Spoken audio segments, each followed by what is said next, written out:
Have you ever wanted to complete tasks in a shorter period of time? I bet you have heard of the saying, time and tide waits for none. In our modern world, efficiency is key. That's why people have developed different life hacks, such as the Pomodoro technique, to boost our efficiency.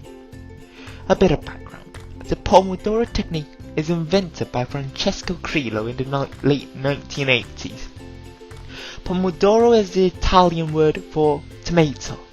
Yes, the technique is actually named after a tomato timer the owner had. So, how does the Pomodoro technique work? Actually, it's quite simple. The Pomodoro technique takes advantage of our short attention spans. We humans cannot focus on a job for an extended period of time. So we should break down our tasks into shorter time intervals of about 25 minutes and take a short break in between. Well, so what is the Pomodoro technique? Well, there are a few steps in the Pomodoro technique. The first step of the Pomodoro technique is choosing a task. The Pomodoro technique requires you to have absolute concentration on a single task.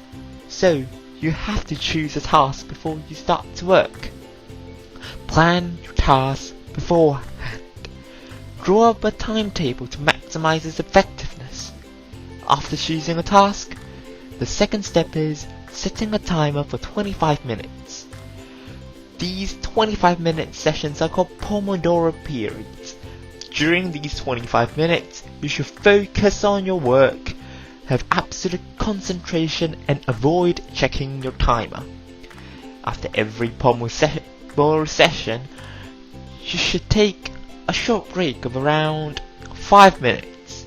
Leave your work area, go to the bathroom for these 5 minutes. Don't focus on work and just rest. Repeat this process until you have finished your work. Well, there are notably some benefits of using the technique. According to a research by Geisberg in 2015, the Pomodoro technique can actually help deal with procrastination as it gives a sense of urgency. Furthermore, she says that this technique could allow our brain to take much needed breaks and boost our productivity throughout the day. And yet, there are some problems when it comes to the Pomodoro technique. The most notable one is that of plausibility. In our modern world, implementing the Pomodoro technique is absolutely not possible. Most tasks are very complex, and it is impossible to complete within a short amount of time. Breaking up your own tasks into 25-minute sessions is just not a good idea. Research done by Mark finds out that the use of Pomodoro technique could have negative emotions, such as frustration and increased mental workload. Yes, the Pomodoro technique gives a sense of urgency, but using the Pomodoro technique also forces you to feel pressured to complete our task at hand quickly. While this is good in theory, it is not very practical in real life. The quality of our completed work would also undoubtedly decrease. Not to mention that we might be distracted during our work. Obviously, in a perfect scenario, you might be focused on your work, but we don't live in a utopia. In reality, your phone might ring, your colleagues might want to talk to you, and you will lose concentration on your work.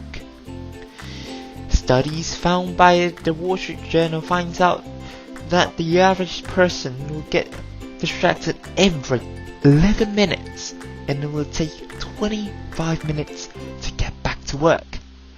This shows that the average worker doesn't have the focus to complete a single Pomodoro period. This completely renders the Pomodoro technique useless, as the average worker could not stick to the Pomodoro technique? Well, the fact is, a rest between work to unwind yourself is very important.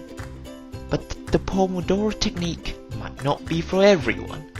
Instead of following the Pomodoro technique completely, you should build your own flow of work. The Pomodoro technique is merely a template, and it is up to you to edit it.